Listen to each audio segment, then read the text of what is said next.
Lalonde?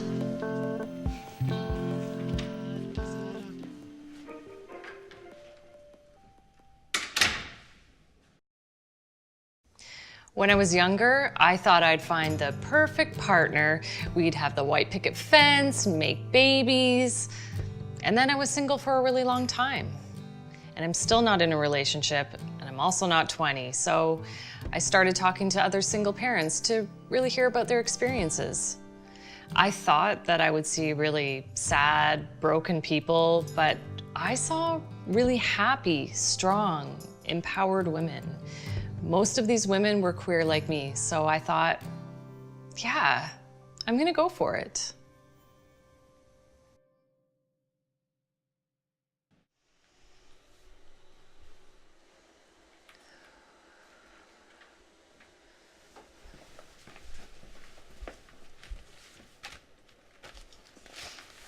Hi, I'm one of the nurses here at this clinic. I have 2 wonderful children, and I love my job. Helping people have children is a beautiful thing to be part of. But you know, way back when I was in nursing school, they didn't teach us about how to work with LGBT people. LGBTQ people. All I learned about was heterosexual infertility. I learn a lot on my job every day. I see here that you haven't indicated which sperm bank you'll be getting your sperm from. Yeah, I'm still trying to find the right sperm donor. I'm Métis, trying to find a Métis donor.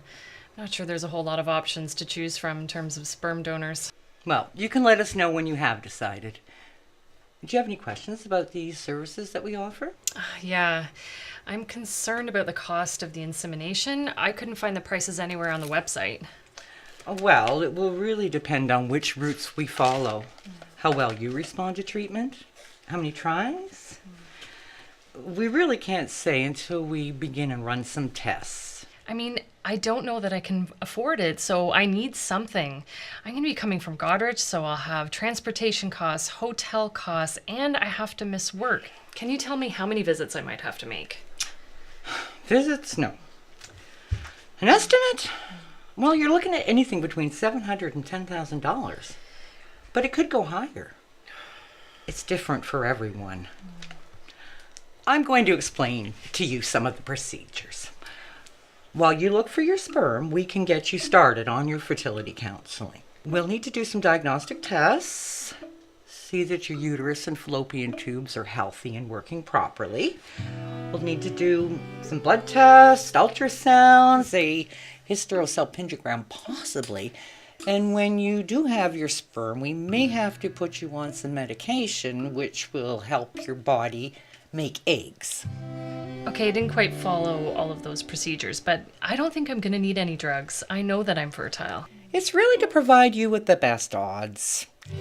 We know that it can be expensive.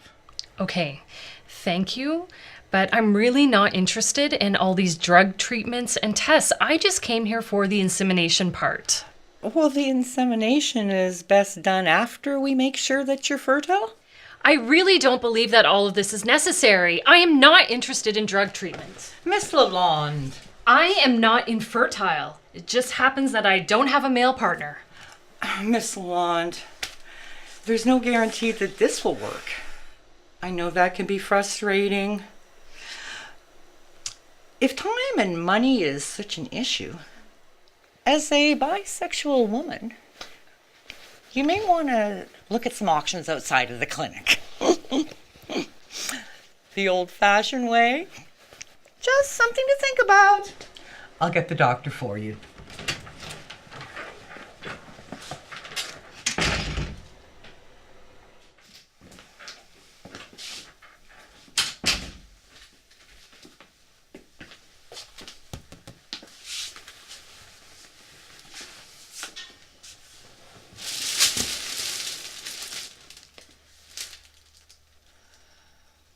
So the nurse tells me you have some time constraints. Well, it's really the costs and the travel, which I'm really not sure about.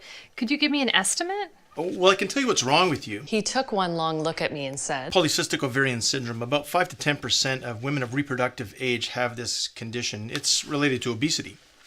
Now I can do some tests to confirm it, and if I do confirm it, then I can provide you with a drug that'll help you lose a lot of weight. And if you lose a lot of weight, it'll be easier to become pregnant, and the benefit of losing weight. I didn't come here for drugs. I came here for an insemination. We can do an IUI. I'll need to run some tests. And I notice here, when you were 16, you had an STI. You may have an obstructed fallopian tube. And because I really wanted to have a baby, I agreed. After what felt like a million invasive tests. Well, the bad news is you don't have PCO.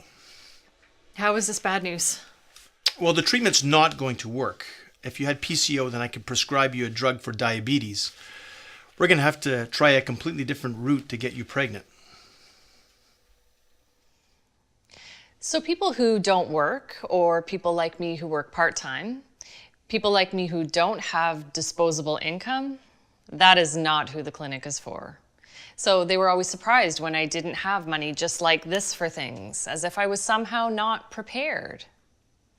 Not having access to sperm is a really different thing than using sperm to get pregnant and having trouble. I'm not infertile, I just don't have a male partner. I haven't even tried to get pregnant yet, and they're offering me drugs and tests. I just don't understand why I can't try.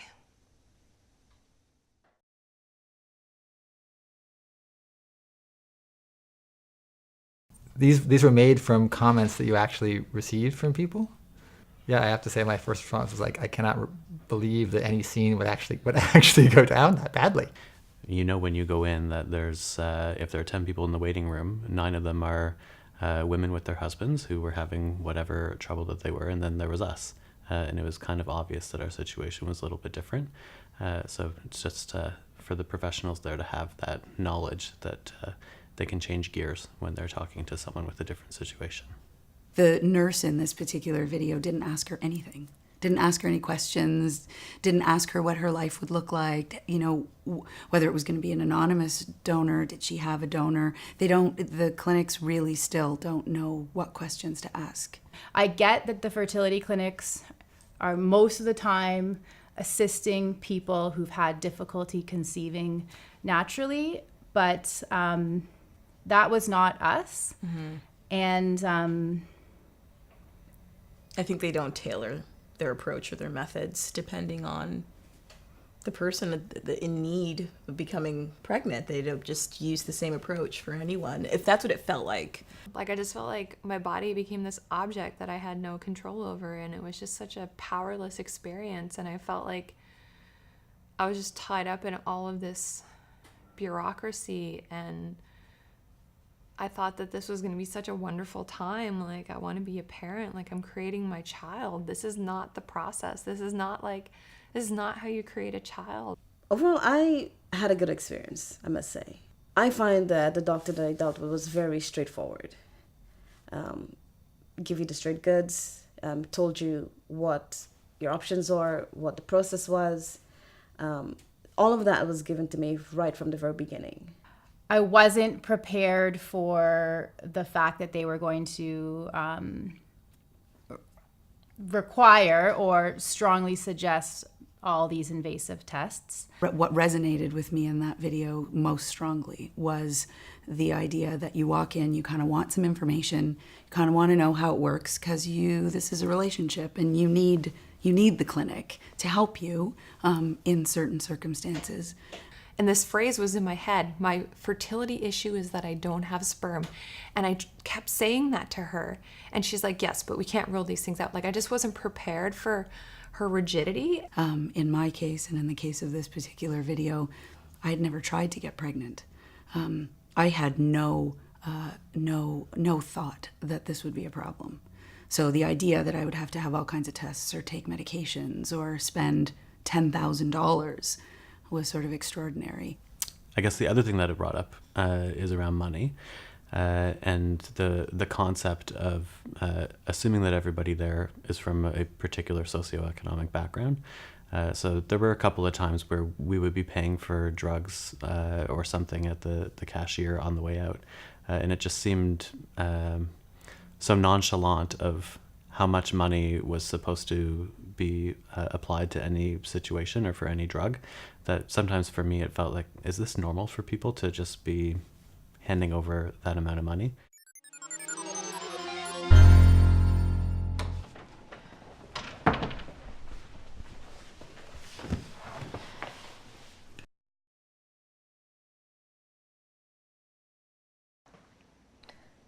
I've always wanted to have kids. It's a really important goal for me, to see myself reflected in my child. I want to pass on my genes just like everybody else. My brother, who still won't talk to me, says that trans people are evolutionarily invalid. I think we're gonna make great dads.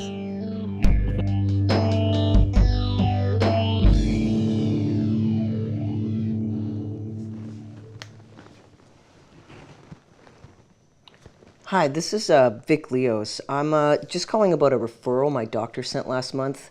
And I left a message last week and to make an appointment, but I haven't heard anything. That's strange. Let me look up your name again, Vic. Vic Leos. Okay, I have your file here. Vic Leos and partner Samuel Blatt. There was a mistake in your file and it was sent back to your referring doctor for clarification.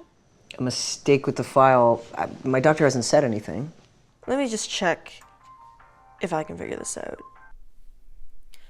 Okay, it says you are scheduled to talk about pregnancy and we have no information on your surrogate. We don't have a surrogate. Well, are you freezing your sperm while you find your surrogate? All of this needs to be indicated on the referral form to avoid delays. I clearly couldn't understand what was going on. No, I'm getting pregnant. Oh. Well, then the mistake is that it says you're male. Vic Leos male. Hello? Yes. It has you listed as male, which is why I got sent back to your doctor. Hello? A lot of assumptions were made. Male does not mean male biology. I am a man, and I will be giving birth. I'll be right back. Excuse me, where's the washroom? It's straight down that way. Thank you.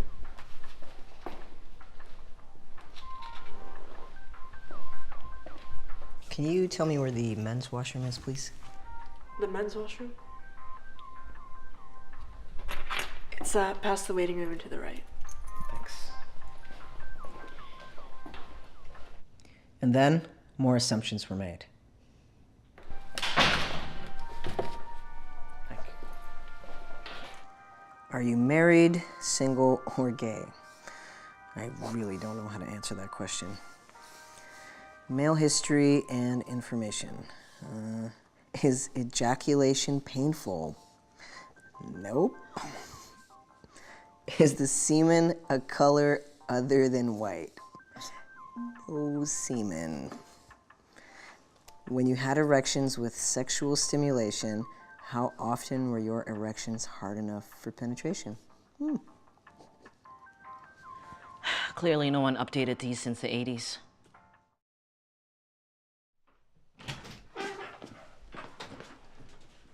Samuel, Victoria.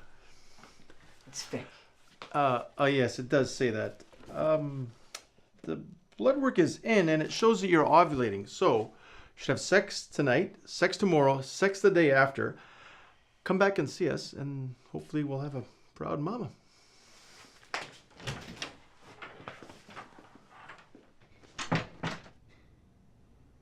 Based on their website, I feel like I didn't have high expectations. You know, there was a million pictures of heterosexual couples and happy babies and stuff like that. And then like in small print, single women and, you know, same-sex couples. Yeah, and the head nurse, she was so nice. She was so friendly, but she couldn't get it. She just could not get my gender no matter how many times I spoke to her about it. And I can remember her saying, you know, this cycle isn't that good. If it were my daughter, you know, I'd say, don't do that cycle. Or, you know, you're gonna be a mom. That's fantastic. Like, she just didn't get it. We didn't feel comfortable being at a clinic where we didn't fit into their little boxes. But we needed them. We really wanted a baby. So we did a lot of nodding and smiling, and then? I'm on the doctor's table getting a hysterosal pentagram. Yeah, I'm having trouble getting at your cervix. Hang on, relax a bit. Hey, did you hear about that trans guy in the States that got pregnant? I mean, it's not the kind of publicity you want, do you? But might be the kind of visibility that would advance your cause. Hey, Victoria, relax a bit. I can't... Vic, it's Vic. Oh, I'm sorry, Vic. You're the first transsexual that's coming to use our services. I thought it would be more progressive, that they would accommodate us. They even had flyers on transparenting in the waiting room. You know, I could have been more vocal about them getting my gender right, getting my name right. I could have been a lot more vocal about a lot of things, but I needed them. And at the end of the day, every single day, they're sticking a needle in my vein and they're probing me for transvaginal ultrasounds. I think I was as outspoken as I could have been without making it much more difficult for myself.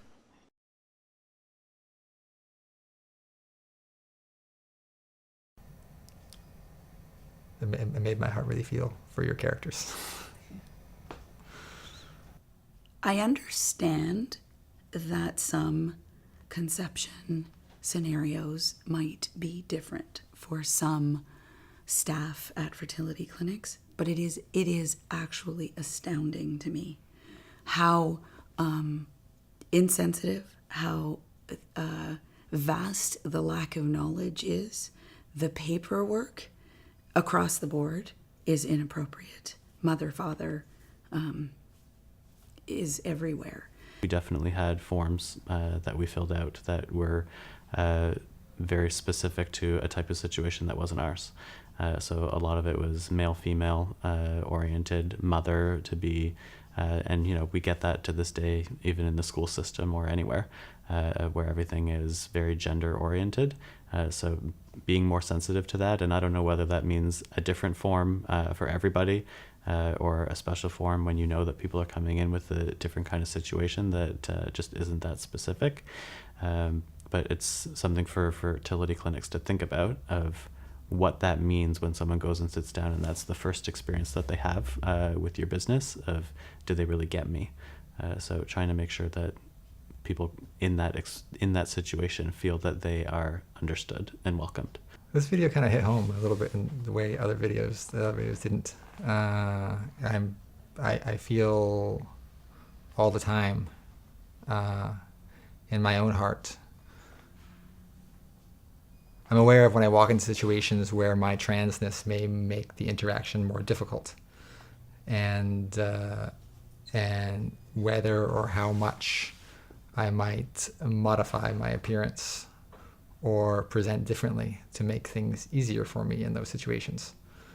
It seems like there's a theme where if, as a queer person, as a trans dude, you cannot be who you are as a couple using a surrogate or as a couple using a known donor, if you present your queerness, if you present your transness, then you no longer have access to being a parent. It's really so sad because our families are so beautiful and multidimensional and almost limitless in the construction. These are situations that when I go into them, I really hope the person I am interacting with has some knowledge or has some experience or has some open-mindedness, if nothing else. It's not okay to not know. It's not okay to treat a trans man in your clinic that way, because I don't buy it that you don't get it.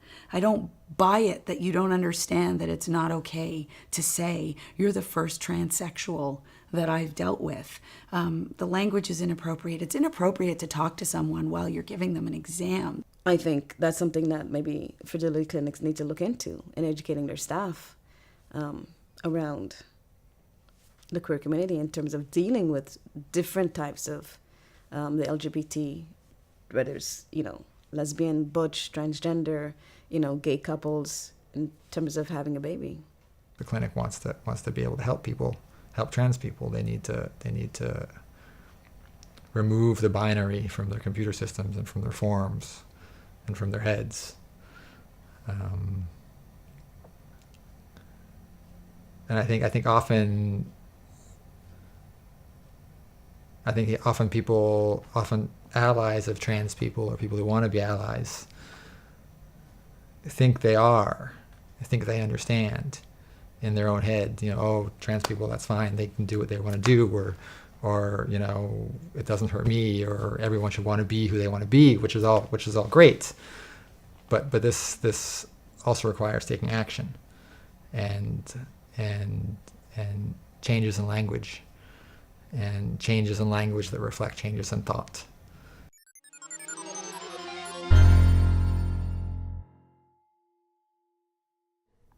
I've always known I wanted to have children, and because of my transitioning, I did a lot of research on the internet, and I knew exactly which hormone replacement therapy I wanted to pursue. My doctor told me that on HRT, sooner or later, I would become sterile, so I knew I needed to freeze my sperm. I went to the clinic with my very good friend Dahlia, who I've known for like 11 years. At the time, I was still presented as male. And right from the start, it was, okay, so you want to have children? And I had to clarify, no, I want to freeze my sperm so that I'll be able to have children someday. And then the clinic asked, well, why? I understand they have to ask, but they didn't ask with sensitivity and compassion. They didn't even try to understand the situation from my perspective. And that doctor acted more like a sales rep than a doctor, to be completely honest with you. Once he found out that Dahlia was not my partner, he automatically assumed she was to be my surrogate. And when that wasn't the case, he just ignored her and didn't interact with her for the rest of the entire interview. He just totally ignored her.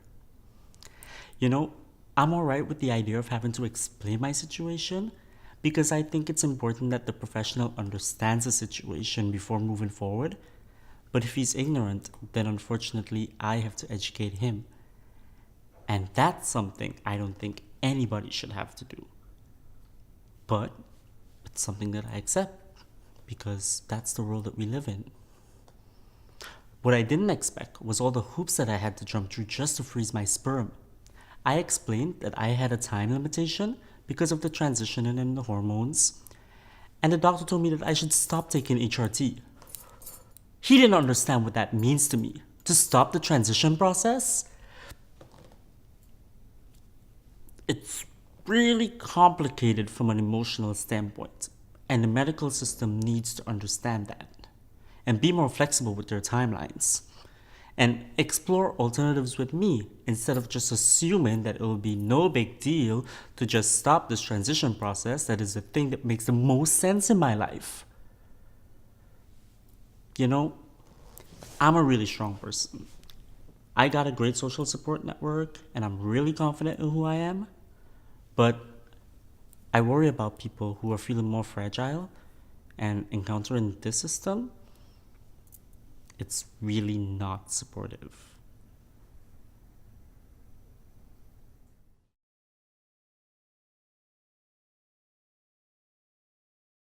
I'm really glad that was not my experience when I banked sperm. It was not at all. I apparently did not use the clinic she used, and yeah, I think her experience reflects a whole lot of ignorance on the part of the clinic or the staff that she was interacting with.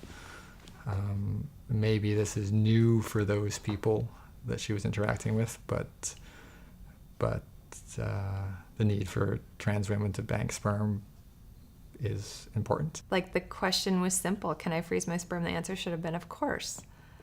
Not like, stop being who you are, do more tests, like, why are you doing this? Like, that kind of thing. I think any conversation that clinic staff or doctors are having outside of the usual conversation that they're having with a couple or a person that's sitting in their office is beyond their scope. And they actually don't know or understand how to have that conversation. And interestingly, many times I felt like I was sitting in someone's office and thinking, this is really not a professional issue that you have. It's really a personal, like, human issue. She knew what she needed in terms of her transition, and to have a fertility doctor suggest that putting that transition on hold, like, it's pretty insensitive and not, the doctor didn't take the time to maybe assess the entire situation. Yeah. So that was Certainly a lack of individualized care, for sure. Regardless of where you're coming from in the clinic situation, when you want to have a child and you meet a barrier of any kind, it's an emotional vulnerability. And if the clinic staff does not understand this extremely simple piece of information, I think regardless of who's sitting in front of them, there's difficulty. The woman I interacted with had no problem with my pronouns, or she immediately understood why I was doing what I was doing and had no questions about this. I presented as a woman when I walk in, so A, it's not really any of her business why I'm doing this, and B, she understood why a trans woman entering their clinic would need to bank sperm before continuing with the transition. This was not new information to her. So it felt entirely professional, and I felt like the process was the way it would be for anybody needing to bank sperm.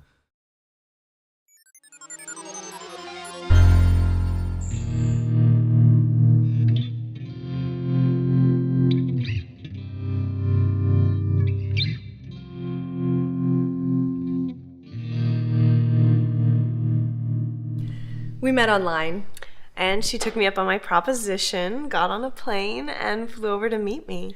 My friends thought I had gone nuts, taking a plane to meet this person I had never met before. Here we are, 14 years later, making a baby. Our friends don't think we're nuts anymore.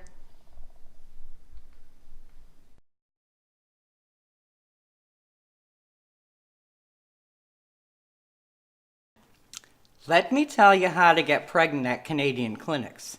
If you want to use fresh sperm, the semen regulations state that it must come from your sexual partner.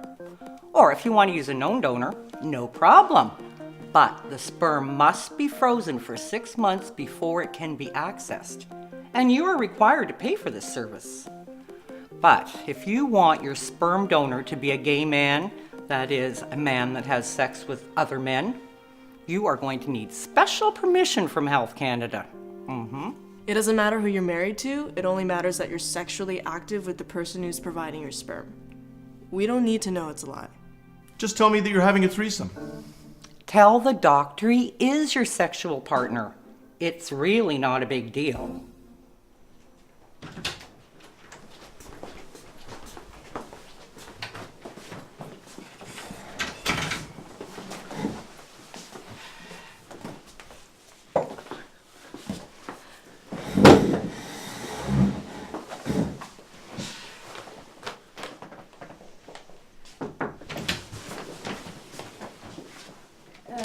Carol Hebert and George Santos? Yes. Yes, Jorge. Oh, hello.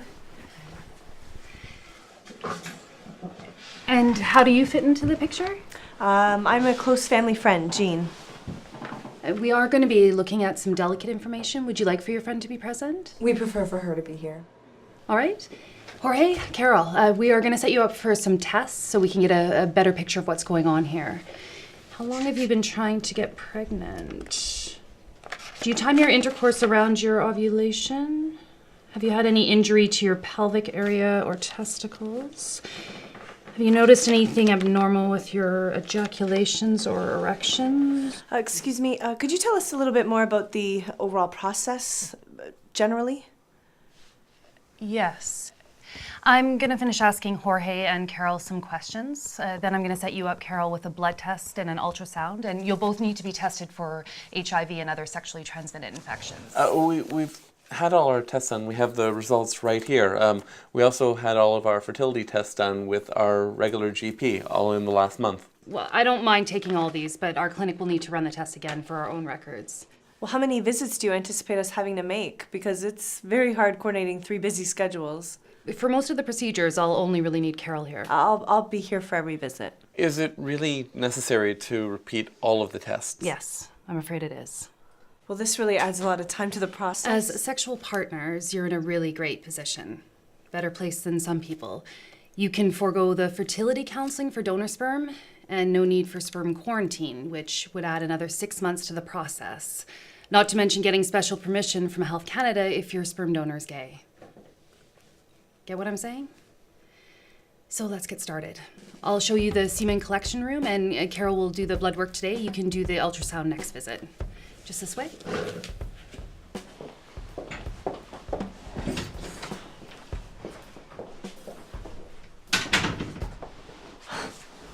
This is our baby, and I'm being sidelined.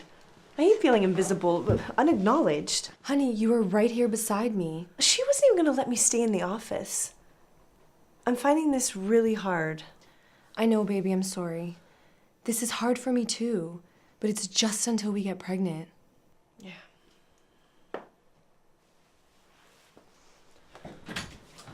Okay, so those magazines they gave me for inspiration are wonderful if you're into women. Like 30 magazines with these hot, sexy women on the cover. God, just having them on my table was a distraction. I couldn't do it. I hate being back in the closet again. Oh, Jorge, I'm sorry. But she knows. Didn't you just hear her? Let's just do what she's asking us. She was warning us that it's going to be so much longer and more expensive if we come out. So much worse. Look, Carol, you know I love you. You two mean the world to me. But this is a lot more complicated than I expected. The lying, the being back in the closet. I've worked really long and hard to be proud of who I am. I don't think I can do this. Jorge?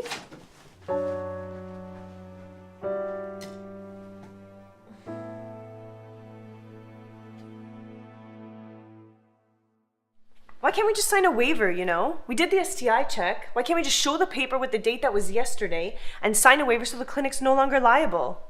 It's our choice. Is this not our choice? Like, this should be our choice, you know? I wasn't feeling like, I can't believe you're telling us to lie. I was feeling like, thank you, you know, for telling us how this works. But I just don't understand what makes the husband so trustworthy. That's what I want to know. The assumption, you know, that relationships between the two are truthful and that no one's lying to each other and, you know, everyone's monogamous. It does seem like a funny double standard. When really, I could go into any old bar on a Saturday night and be like, okay, I'm gonna sleep with this person. Versus we asked our friend to have STI test done and he did. I mean, I constantly kind of have it on my mind. What if someone takes my baby away?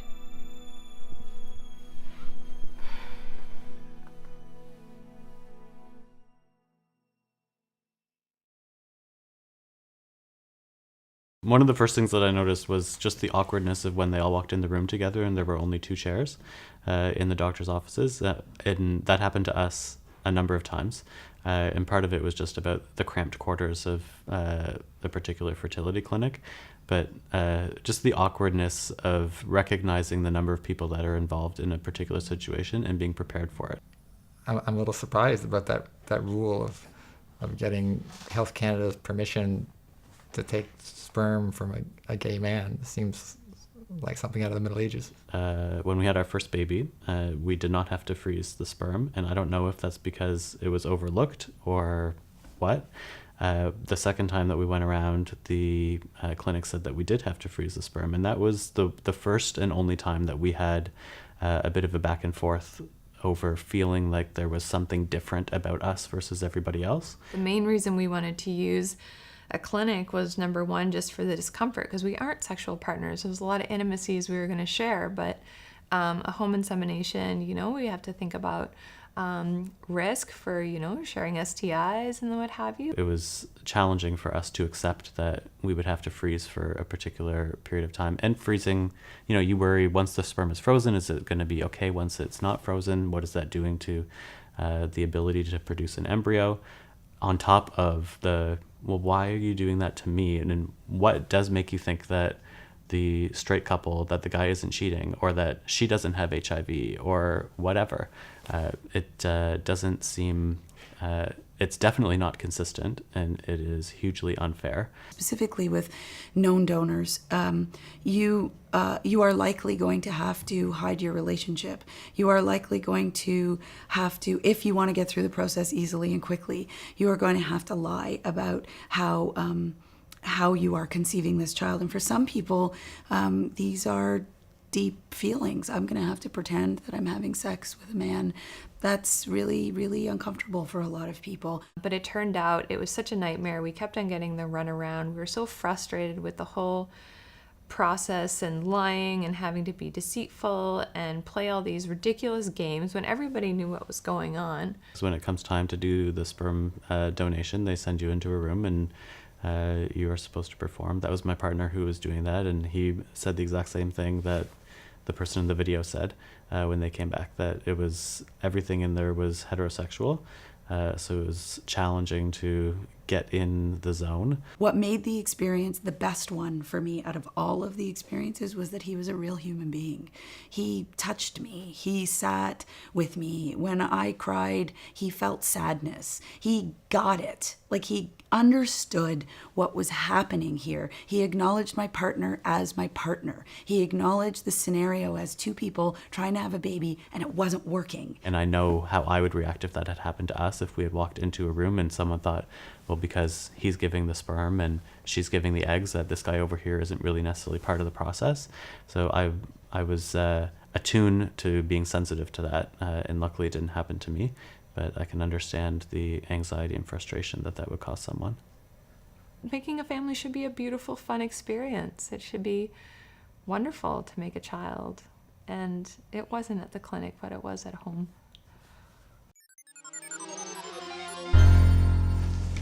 Mr. Solomon? Your surrogate has just called and is stuck in traffic. Is your husband caught up in that traffic too? I heard on the news that 2 lanes on the expressway were blocked because of accidents. As soon as he arrives, I'll have you and your husband meet the fertility counselor, and then we'll take you in to run some tests. Thank you.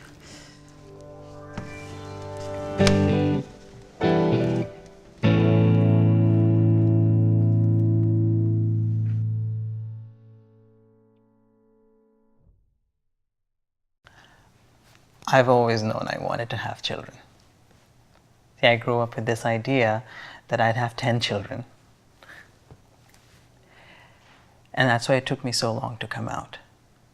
Because I thought that if I'm a gay man, I may not be able to have children at all. And I didn't know that I could have kids outside of a normative family.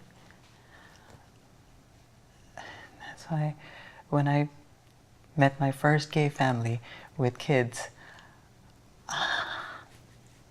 I just started crying. I love the gays. I do. My cousin is a lesbian and her partner is the sweetest person. They wouldn't have children though. Their lives are just too interesting. I love the diversity in our clinic. It's something we're really proud of. A lot of people have fears about becoming parents. Not everyone's cut out for parenting. I'm here to help people figure out what's best for them. It's not always easy. So tell me, what has the process been like for you so far? Well, it was really hard finding our surrogate. Really hard. First of all, we did not have a ton of people to choose from. And then the payment issue was complicated. And we did not know how much we could pay for expenses. We were also nervous about breaking a law. But we really did want to, look out for this person who was going to help us make life and start a family for us. So. Yes, I can imagine. You really should have a lawyer for that. But I wanted to talk to you more about raising your child. Have you thought about how you're going to explain to your child that it's not biologically related to its parents? Actually, they will be biologically related to us because we're using my sperm and my sister's egg. Mm-hmm. Pam will be our gestational surrogate. Have you thought about how you're going to explain to your child as to how it was conceived? Of course we have. I mean, we're going to be using easy to understand language so that they understand. There's also the picture book that our friend used with his kids, so we're going to be using that. We're going to make sure that we keep everything open and honest. We've been thinking about having children for a very long time, so we made sure we had everything thought out carefully. What about female role models? How do you feel about that? Well, my sister is going to be very involved. Yeah, and I'm pretty feminine. So, but we do feel that as males we can be quite nurturing. And however, we will for sure make sure that the child is in touch with a female role model, especially if it's a girl. Any history of mental health disorders in either of your families? No. Have either of you ever been suicidal? Ever thought about committing suicide or even attempted suicide? No. I'm sure you've been following the media regarding gay bullying. It's really quite pervasive in schools these days. How are you going to help your child if it gets teased for having two dads? Well, see, as gay men, we have experience with homophobia, right? So we'll just make sure that the child is given proper strategies to deal with this kind of thing. What are you most concerned about? We're really very excited. We think we'll make great dads. We've taken a gay parenting course. So, nothing that's worrying you? We just hope everything works with the surrogate. Yeah, and Pam is great, so, we feel pretty good about it. Okay. It isn't that we didn't have any concerns. We wanted to talk about our relationship with the surrogate. It is so complicated, emotionally, financially, legally. It'd be nice to have support in this journey, someone we could talk with openly. And we didn't realize the counselor was some kind of a gatekeeper. We got the go-ahead. It sounds like you've thought about it and planned for it and are of clear mind, so I don't see any reason why you shouldn't continue. It felt like a kind of a test that needed to be passed.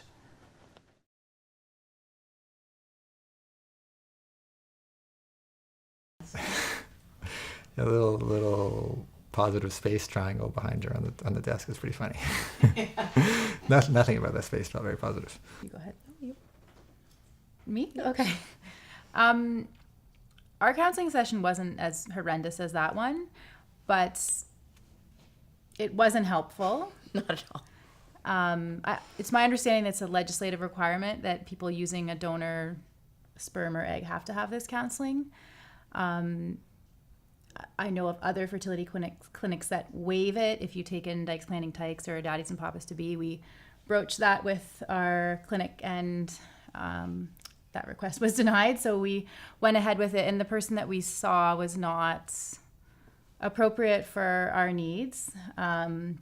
Was completely unaware about LGBTQ conception and parenting issues. Terminology, even. Yeah, she wasn't like outright homophobic, but it was not a good use of our time and money. The counselors, in my experience, all three of them, all different, were upsetting.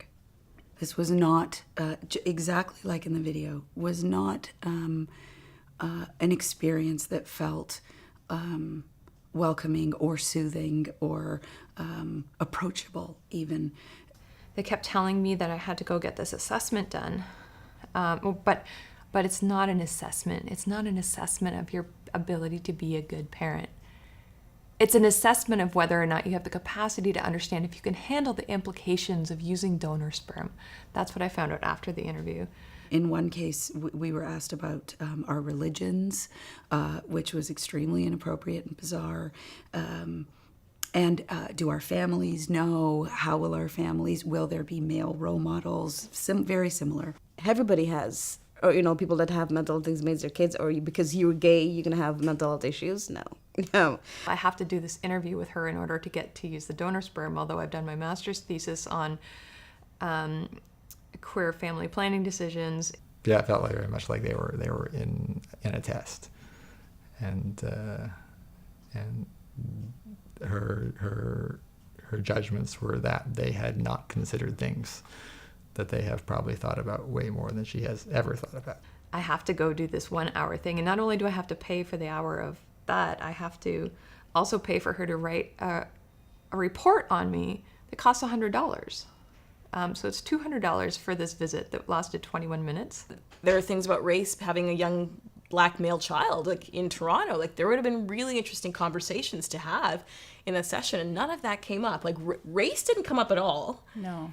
Which was disappointing. And then beyond the fact of being in a same-sex relationship and the things that you encounter on your journey to have a child and afterwards. So it was really disappointing. I found the counseling sessions to be really invasive, inappropriate, and nobody asked me what I thought they were going to ask me, which was, do you understand what's about to happen to you? Do you have any questions? Do you have any concerns? Is there anything we can help you with today? One thing I can relate to in the video is that they just felt so uncomfortable that they didn't bring up things that they might have wanted to talk about. They didn't feel like it was a safe place to do that.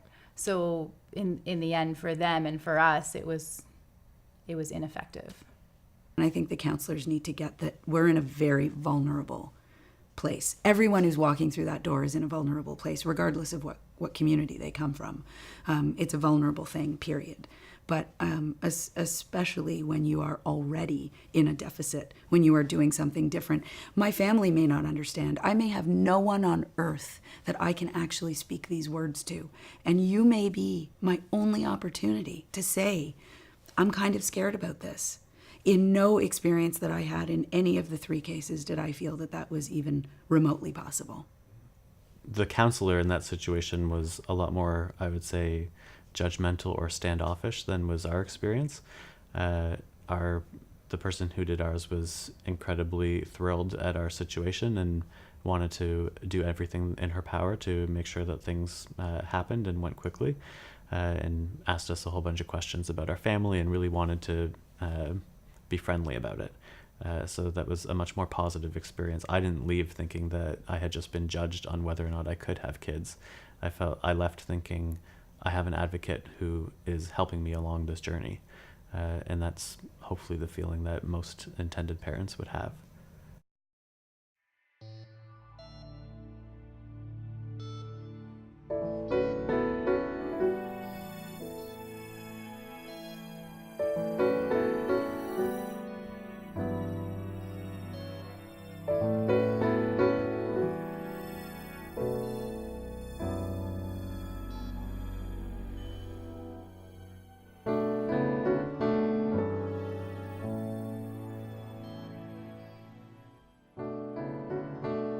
I want to be treated like the next person.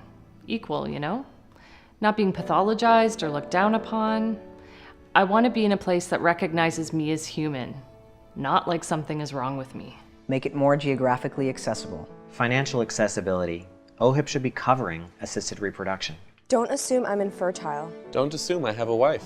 Don't assume I have a husband. Please just don't make any assumptions. Please just don't make any assumptions. Please just don't make any assumptions. Please just don't make any assumptions. Let us tell you who we consider part of our family. Be honest about what you don't know. Ask us questions in a respectful manner.